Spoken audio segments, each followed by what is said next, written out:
BFM Business, BFM Crypto, les pros.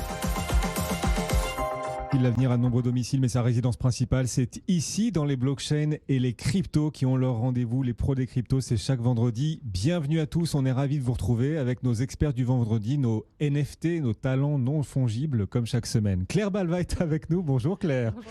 Experte crypto et les sujets Web3 nous accompagne chaque semaine. Owen également, Owen Simonin. Salut Owen. Ravi. Bonjour. De vous retrouver à la tête de la chaîne YouTube Asher et à la tête de Meria également, les pros des cryptos, en direct sur tous les réseaux sociaux de BFM Business et de BFM Crypto à 14h et en rediffusion à la radio, à la télé chaque vendredi également à partir de 21h30. J'espère que vous êtes prêts. Xavier Fenot aussi nous rejoint. Bonjour Xavier. Bonjour Guillaume. Depuis les bureaux d'Interactive Trading, content de vous retrouver Xavier. On va démarrer donc comme d'habitude sur le potentiel, avant de balayer toute l'actualité de la semaine, le potentiel des cryptos. Pour la suite, comment sentez-vous cette rentrée et les semaines à venir déjà pour le Bitcoin, Xavier ? Écoutez, pour le moment, la rentrée est quand même très mollassonne sur le marché crypto. On est dans ce qu'on peut dire un encéphalogramme plat depuis 3 semaines. Alors, on a eu le sursaut d'orgueil du 29 août, vous en avez largement parlé. Le soufflet est retombé depuis. Alors, globalement, en fait, on a un flottement du marché entre mauvaises nouvelles, une mauvaise dynamique économique qui pourrait d'ailleurs obliger, entre guillemets, les banques centrales à lâcher du lest sur leur resserrement monétaire et une inflation toujours persistante. Du coup, ça nous donne en fait un dollar américain qui est fort. Il y a une économie américaine qui est finalement plus solide que les autres, même si ça ralentit, en tout cas moins qu'ailleurs, que ce soit en zone euro ou en Chine. Donc ça pèse sur les actifs risqués et plus particulièrement sur ceux qui sont libellés en dollars, donc sur les cryptos. Donc voilà pourquoi finalement depuis un mois, finalement les performances au marché des cryptos ne sont pas jolies. Et d'un autre côté, parce que j'ai quand même des bonnes nouvelles, c'est qu'on est au même point qu'au mois de juin. On s'était fait peur sur les mêmes niveaux qu'aujourd'hui. Le marché a su repartir en trombe en 2 semaines. La différence, c'est qu'aujourd'hui, ça dure un petit peu plus longtemps. Et autre point positif, c'est qu'on a sous les pieds une grosse zone support, ce soutien qui finalement a déjà provoqué de belles réactions dans le passé, des réactions positives. Ce sont les 1000 milliards de dollars sur la capitalisation totale, sur l'ensemble du marché des cryptos. Mais pour qu'il y ait une amélioration de manière générale, en fait, je doute que ça se fasse sur les marchés traditionnels qui, eux aussi, firont finalement beaucoup de mal depuis début août. Donc voilà, je suis très méfiant à court terme, même d'ailleurs sur le trading à court terme, alors qu'au mois de juin, j'ai pas hésité vraiment à payer finalement ces niveaux-là parce que la réaction a été immédiate. Et là, c'est pas le cas. D'ailleurs, si on regarde sur l'Ether, par exemple, en 2023, on a 2 fois moins de volume sur les contrats à terme, donc sur les contrats futurs et options, qu'en 2021 et 2022. Et au mois de septembre, on a 3 fois moins de volume de transactions. Donc là, aujourd'hui, le marché est neutralisé, mais il faudra quand même être vigilant si on passe les niveaux qu'on travaille sous les pieds. Oui, sur Bitcoin, sur Ether aussi, donc la même prudence. Quand on regarde la dominance du Bitcoin par rapport à l'Ether, on voit quand même des évolutions. Est-ce qu'on peut essayer d'aller un peu plus loin encore dans la prospective, en comparant peut-être encore un peu de plus, parce qu'on est gourmand, l'Ether et le Bitcoin, Xavier? Alors, pour le moment, en fait, finalement, ça s'est un peu neutralisé aussi depuis 2 semaines, en fait, la force du Bitcoin par rapport à l'Ether. Ça s'est un peu neutralisé. C'est vrai que la performance, finalement, depuis le mois de janvier, depuis le début de l'année, sur le Bitcoin, on est à 60% de performance. Sur l'Ether, on reste encore aussi à 40% de performance. Mais c'est vrai que globalement, finalement, les deux, la situation technique est aussi neutralisée. Donc, il y a 2 niveaux quand même sur le Bitcoin à surveiller. C'est 25 400 à tenir impérativement ces prochains jours. Et pour que les voyants se mettent au vert, ce sera les 26 500 $ au-dessus de la tête. Sur l'Ether, ce sera 1600 $ sous les pieds à surveiller. Et le premier voyant qui passerait au vert, c'est si on devait passer sur l'Ether au-dessus des 1670 $. Donc globalement, c'est vrai que la situation est relativement similaire. Et même d'ailleurs, si on regarde sur les altcoins, il y a quelques altcoins qui arrivent à sortir un peu la tête de l'eau, mais très rapidement, finalement, les soufflets retombent. Donc on ne peut pas avoir d'objectif pour le moment trop ambitieux. Xavier Fenot nous accompagne régulièrement, Interactive Trading. Merci beaucoup Xavier. Tiens, on peut citer cette phrase à propos des marchés, je ne sais pas si elle s'applique bien en crypto, à savoir que les marchés ont toujours raison, mais pas tous les jours. Eh oui, les marchés ont toujours raison, mais pas tous les jours. C'est le patron d'Edenred qui disait ça il y a quelques jours. Et on aura d'ailleurs 1000 fois l'occasion de commenter cette petite phrase. Merci beaucoup Xavier. Et à présent, c'est parti. On va se balader dans l'actualité crypto de la semaine. Claire, Owen, le résumé de cette semaine crypto en quelques minutes. On va peut-être d'abord parler paiement parce qu'il s'est passé des choses. L'intégration de la blockchain dans les paiements avance. Et cette annonce effectivement de Visa, cette semaine effectivement Visa a fait une annonce qui, Owen, a surpris la communauté. En effet, alors on sait très bien que Visa est relativement actif dans le domaine du paiement ont saisi la blockchain et ont bien compris l'impact de la technologie dans le futur des transactions. En attendant, ce qui est un petit peu innovant ici, c'est que là, jusqu'à présent, en tout cas selon le directeur blockchain de Solana, Visa était uniquement relié à la blockchain. En l'occurrence, ce qui a été annoncé le fait que maintenant une seconde blockchain, la blockchain Solana, allait être supportée. Alors, elle ne sera pas supportée partout. Pour le coup, c'est à travers un partenariat avec deux autres entreprises, WorldPay et Nuvei. Et surtout, ce n'est pas le tout premier pilote pour l'entreprise Visa qui, je le rappelle, depuis 2021, émet également les cartes de paiement de Crypto.com, une société qui justement permet d'avoir une compensation solde de crypto-monnaies, que ce soit Bitcoin, Ether, mais également toutes les autres crypto-monnaies, et de pouvoir dépenser grâce à une carte de paiement un peu partout dans le monde, notamment au réseau Visa, et à cette compensation qui crypto-monnaie sur le compte de l'utilisateur, mais de réaliser des paiements en euros, en dollars et en autres monnaies fiat un peu partout dans le monde. Donc on voit ces avancées au point que certains membres de la communauté crypto disent on n'est peut-être pas sorti du bear market, on verra, on n'est pas encore en bull market, on est en build market. C'est Valentin Demey pour Cryptos qui a eu cette jolie expression hier et qu'il a un peu publié, il n'est peut-être pas le seul d'ailleurs à l'utiliser, Claire, le build market. Ça permet de se remonter un peu le moral et de se dire qu'on construit et qu'on n'est pas juste en train de regarder les prix. Voilà, les choses se construisent, même si les prix eux, ont tendance à stagner. Le build market, très jolie expression. Et c'est vrai que l'intégration avance, on le voit de plus en plus à travers cette annonce par exemple de Visa pour davantage intégrer blockchain et paiement. Et puis on voit aussi la course aux ETF avec cette initiative d'Ark Invest, de VanEck et de 21 Shares qui ont déposé une toute nouvelle demande, Claire, demande d'ETF très différente des précédentes. Oui, c'est une demande d'ETF spot, donc au comptant, sur l'Ether. Alors souvenez-vous, on a deux types d'ETF. On a des ETF dits futures, donc des contrats à terme, qui permettent de spéculer sur le prix futur du Bitcoin ou de l'Ether. Et puis on a des ETF au comptant qui donc détiennent réellement la crypto-monnaie sous-jacente et qui permettent de s'exposer directement au prix. Ce qu'on a aujourd'hui, ce qui a déjà été validé, ce qui existe déjà, ce sont les ETF futures sur Bitcoin. Et on observe depuis quelques mois, notamment depuis la demande de BlackRock au mois de juin dernier, une course aux ETF spot Bitcoin, donc pour s'exposer réellement au prix du Bitcoin. Et on en a parlé d'ailleurs la semaine dernière. La SEC était très réticente, et toujours d'ailleurs réticente sur ces ETF spot, mais elle vient d'essuyer un échec sur un procès en appel face à Grayscale. Et donc, on anticipe potentiellement une validation des ETF spot Bitcoin. En parallèle, le deuxième actif en termes de capitalisation, l'Ether, forcément attire lui aussi. Et on a vu des rumeurs également dans les dernières semaines sur le fait que la SEC allait valider les demandes d'ETF futures sur l'Ether. Et donc, en toute logique, eh bien, le quatrième type de demande arrive. Et donc, on voit arriver des demandes d'ETF spot sur l'Ether de la part d'acteurs qui anticipent en voyant les petits signaux positifs sur le marché. Et c'est pas impossible qu'après cette demande, on assiste à la même chose que ce qu'on avait vu au mois de juin après la demande de BlackRock, c'est-à-dire toute une série d'autres demandes qui s'inspirent de celle-ci en se disant c'est le moment de déposer notre dossier auprès de la SEC. Et c'est ce que font donc, c'est cette initiative que lance Ark Invest, VanEck ou encore 21 Shares. On va bien sûr avoir l'occasion d'y revenir et de suivre tout ça. Les pros des cryptos, vous tous qui nous suivez, c'est votre part hebdomadaire d'avenir. On va à présent aborder Grayscale. Vous en avez dit un petit mot. Parce qu'il y a du nouveau. Il y a du nouveau, effectivement. On reviendra aussi sur la SEC dans quelques minutes. Une entreprise cherchant à mettre plus de transparence et surtout moins d'anonymité sur la blockchain, Arkham Intelligence, a dévoilé une liste de wallets, des portefeuilles d'investissement liés justement à Grayscale. Owen, qu'est-ce que ça donne ? Alors, ce qu'il faut comprendre déjà, c'est comment fonctionne Arkham Intelligence. Arkham Intelligence, c'est un protocole qui va fournir une analytique et un outil de suivi qui va permettre justement de monitorer des adresses dans la blockchain, de les suivre, d'être alerté quand il y a de nouveaux, également de pouvoir regarder le contenu et les mouvements. Peu de bruit au cœur de la communauté parce qu'il existe également des protocoles de docs to earn, c'est-à-dire qu'il y a des propositions, des fois on donne une adresse et il y a des gens qui disent voilà, moi j'aimerais bien avoir l'identité de la personne derrière cette adresse et je serais prêt à fournir justement des ressources si jamais j'arrive à obtenir cette identité. En l'occurrence, Arkham, eux, veulent donner tout simplement plus de transparence et enlever certains côtés un peu plus anonymes ou pseudonymes de la blockchain qui mettent le doigt sur 750 adresses appartenant directement à Grayscale.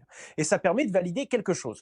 Premièrement, il n'y a pas plus de 1000 bitcoins par adresse, mais si on additionne tous les bitcoins détenus par Grayscale, non seulement ils ont suffisamment de bitcoins pour faire transformer leur trust en... On en parlait la semaine dernière, un ETF c'est du 1 pour 1, il se voir tous les bitcoins qui tout simplement correspondent à la valeur des ETF qu'ils ont vendus aux investisseurs. Et c'est également le fait que maintenant, l'entièreté des adresses de Grayscale sont connues. Alors, évidemment, Grayscale avait déjà annoncé que Coinbase, son partenaire, réalisait des audits fréquents, que Coinbase vérifiait bien qu'il y avait le nombre minimum et le nombre nécessaire de Bitcoin afin d'assurer le trust à l'époque et très bientôt, si la SEC l'accepte, l'ETF, mais il ne voulait pas divulguer ces adresses pour des raisons dites de sécurité. À partir du moment où on est un très très gros porteur, et en l'occurrence Grayscale serait le deuxième plus gros des Bitcoin aujourd'hui, eh bien c'est naturellement compliqué de cacher 1750 adresses sur un réseau transparent comme celui de Bitcoin. Quoi qu'il en soit, ça rassure beaucoup de monde qui se posait la question au niveau des liquidités. Grayscale semblerait bien avoir les épaules et surtout la liquidité pour faire transformer son trust en un ETF. Grayscale qui, face à la SEC, a remporté une bataille récemment. La justice qui avait qualifié la SEC, le gendarme des marchés américains, de capricieuse. Les termes sont durs, sont âcres. Et Grayscale qui propose quand même à la SEC, qui s'est donc fait traiter de capricieuse par la justice, propose à la SEC un rendez-vous. Quels sont les arguments? Pourquoi un rendez-vous? Pourquoi cette démarche de Grayscale, Claire? L'objectif de Grayscale, il est simple, c'est de valider, c'est de trouver un accord avec la SEC au plus vite et de valider leur ETF spot pour qu'ils puissent lancer leur trust et satisfaire leurs investisseurs. Donc forcément, eux, plus vite ça marche, plus ils sont contents. Et donc là, leurs avocats ont envoyé un courrier à la SEC mardi. Et l'argument des avocats, il est finalement assez simple. Il rejoint celui des juges qui ont débouté la SEC en appel. C'est de dire, il n'y a pas de raison de refuser un ETF spot alors qu'on a autorisé des ETF futures. Et ce qu'il dit, c'est que finalement, si la SEC avait un argument, un quelconque argument pour refuser ces ETF spot, cet argument serait ressorti dans une des 15 décisions de la SEC de rejet des ETF spot. Or, ils n'ont jamais donné d'argument, donc en réalité, ils n'en ont pas. Donc voilà, l'objectif de Grayscale, il est simple, c'est tout simplement de se mettre face à face, les yeux dans les yeux avec la SEC et de dire, bon, maintenant, comment est-ce qu'on avance et comment est-ce qu'on peut lancer notre produit d'investissement? Et puis, il y avait un autre groupe, on peut parler au présent encore, un autre groupe en bisbille avec la SEC, c'est Coinbase. Coinbase qui, de son côté, déploie un nouveau service, c'est pas gratuit, un nouveau service pour lequel Coinbase a levé 57 millions de dollars. Oui, c'est un service de lending dédié aux investisseurs institutionnels. Alors Coinbase avait déjà lancé plusieurs types de services de prêt. Ils avaient essayé de lancer un service de lending mais dédié aux particuliers qui s'appelait Coinbase Lend, mais qui était quasiment mort dans l'œuf. C'était il y a quasiment 2 ans. Ça avait été retoqué par la SEC. Et puis ils avaient aussi lancé un service de prêt qui s'appelait Coinbase Borrow, qui là a été fermé au mois de mai cette année. Pas pour des problèmes juridiques, en tout cas en affichage, mais qui a été fermé par manque d'intérêt des investisseurs. Et ce service-là, il permettait d'emprunter du dollar en mettant du bitcoin en garantie. Donc là, Coinbase se lance sur un nouveau service qui, cette fois, n'aura pas besoin d'un enregistrement aussi lourd de la SEC. Mais qui va permettre aux investisseurs institutionnels de déposer de la crypto-monnaie et puis de toucher des intérêts. C'est finalement tous les services de lending qu'on avait vus dans le dernier bull market, souvenez-vous de BlockFi ou même de Genesis qui proposaient ce type de service, mais qui avaient eu d'énormes difficultés de liquidité, aussi parce qu'il y avait des taux trop élevés et puis parce qu'il y avait eu un effondrement des marchés. Et donc là, ce que Coinbase se dit, c'est que finalement, ils vont combler le vide avec ce service-là, dédié encore une fois, non pas au retail, mais vraiment aux entreprises. Et donc 57 millions de dollars levés pour le déploiement de ce service. Vous êtes bien au cœur des pros des cryptos, rediffusion tous les vendredis soirs 21h30 à la radio, à la télé sur BFM Business. Les taux montent, l'argent vaut et coûte de plus en plus cher, mais les levées de fonds se poursuivent malgré tout dans l'univers crypto et même en France, peut-être surtout en France d'ailleurs. Une entreprise française vient de lever 2 millions d'euros. Owen, quelle est cette entreprise et pourquoi est-ce qu'elle attire autant les investisseurs et les financeurs ? Pour le coup, c'est même un petit peu stratégique et on peut avoir une petite réflexion autour de ça. On voit que le développement de la blockchain entraîne la création de géants qui eux-mêmes entraînent la création. Naturellement, la création de besoins vient donner des idées à des entrepreneurs qui, eux, fournissent des outils. En l'occurrence, des outils analytiques. Vous,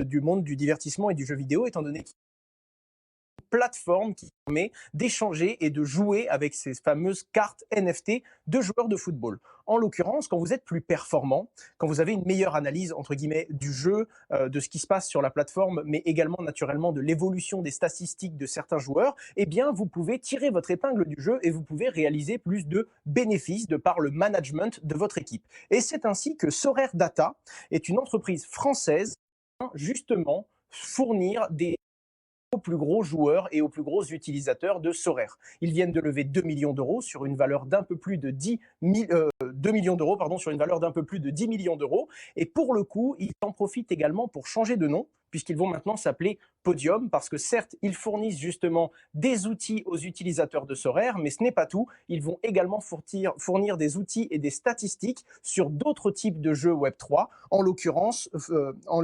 Rainmaker, qui est également un jeu qui permet justement d'échanger des NFT et de voir leur prix se valoriser en fonction de différentes actions et en fonction également de la façon dont le joueur va utiliser ces différentes cartes sur la plateforme. C'est une toute nouvelle façon du coup d'interagir, c'est le Web3 qui crée ces nouvelles mesures, ces nouveaux fonctionnements et ces nouvelles façons d'investir également. Et donc la statistique, l'analyse et la stratégie devient très important, surtout dans un jeu où on peut finalement en tirer un certain profit. Compte aujourd'hui plus de 12 000 utilisateurs qui payent un abonnement mensuel et ça commence à faire un certain nombre de pépites françaises petit à petit graviter autour des nouvelles entreprises en France, notamment des géants. Parmi les entreprises qui ont obtenu cet enregistrement, on remarque BD Multimédia, en l'occurrence. Pourquoi cette obtention d'enregistrement par BD Multimédia vous intéresse-t-elle, vous intrigue-t-elle, Owen? Nouveau PSAN, du coup, cette semaine, Fintex, qui est une estonienne, la compagnie française des crypto-monnaies, Ovex, AlphaCap, qui est un gestionnaire d'actifs numériques, et pour le coup, BD Multimédia. BD Multimédia, ça a particulièrement piqué ma curiosité parce que vous ne le savez peut-être pas, mais vous connaissez probablement BD Multimédia. Ils émettent un service qui s'appelle U comme Ursule, A comme Anatole. Cet appel vous sera facturé 2,40 € par minute après le bip sonore. Eh bien, c'est Allopass est également un service très connu, mais ce sont les micro-paiements Audiotel qui ont permis justement de proposer certains services payants dans tout le monde du numérique, un grand nombre de début facturés à l'utilisateur en échange de codes qui étaient obtenus en surtaxant le forfait téléphonique et donc la facture mobile à la fin du mois ou encore Internet. En l'occurrence, BD Multimédia demande le PSAN. Ils ont donc le droit de détenir des actifs numériques pour qu'on aucune communication. On ne sait donc pas comment ça va s'inscrire en France, mais ça reste l'un des géants de ce segment-là, un géant du micro qui vient de licence et qui sera maintenant habilité à proposer des actifs sur les cryptos et peut-être va étoffer dans les semaines à venir son offre malgré un manque total de communication. Cet enregistrement PSAN était passé complètement inaperçu. Et on continue de balayer l'ensemble de l'actualité crypto. Claire, les entreprises américaines peuvent à présent déclarer les crypto-monnaies qu'elles possèdent à leur valeur juste. On appelle ça la fair value. Qu'est-ce que ça signifie? Pourquoi c'est important? Ouais, on parle de normes comptables. Alors, c'est pas un sujet très sexy, mais effectivement, c'est un sujet important. La fair value ou valeur juste, c'est tout simplement la valeur actuelle d'une crypto-monnaie. Donc, c'est le prix actuel. Ce qui se passait, en fait, jusqu'ici, c'est que quand les entreprises faisaient leur bilan trimestriel ou leur bilan comptable annuel, aux États-Unis, elles déclaraient les crypto-monnaies à la valeur d'achat initiale et si jamais elles enregistraient des pertes, si jamais le cours était descendu, elles devaient effectivement faire des provisions et déclarer donc ces pertes dans leur bilan. En revanche, elles ne pouvaient pas déclarer les hausses. C'est-à-dire que si le cours était monté, finalement, leur bilan n'était pas rehaussé. Et donc, c'était un énorme frein finalement pour ces institutions. On a vu par exemple MicroStrategy qui s'est retrouvé avec des bilans très dégradés à la suite de la chute des cours. Et donc là, le fait de pouvoir déclarer ces cryptos à la valeur juste, ça va permettre aux entreprises d'avoir une réalité mieux reflétée dans leur bilan comptable. Maintenant, ça a aussi une conséquence, c'est que forcément, on peut avoir des bilans comptables qui varient beaucoup si on détient beaucoup de crypto-monnaies et se retrouver à modéliser finalement les cours des crypto-monnaies dans son bilan comptable. Donc, ça pose un certain nombre d'enjeux. On sait que cette règle va entrer en vigueur en 2025, mais les entreprises peuvent commencer d'ores et déjà à l'appliquer. Donc ça devrait permettre, là encore, une adoption facilitée aux États-Unis. Ça va leur épargner des surfroids de fin d'année, quoi. Voilà. Exactement. Une actualisation de la valeur au fil de l'eau. Merci à tous les deux de nous avoir accompagnés. Une semaine d'actualité crypto résumée en un peu moins de 25 minutes. Ce sont les pros des cryptos, votre rendez-vous du vendredi en direct sur tous les réseaux sociaux dès 14h. On a démarré un tout petit peu en retard aujourd'hui, quelques minutes, et en rediffusion 21h30 à la radio, à la télé. Merci Owen Simonin qui nous accompagnait depuis sa Moselle chérie, le patron de Meria. Il est à la tête de la chaîne Asher. Merci beaucoup Claire de nous avoir accompagnés en plateau. Merci.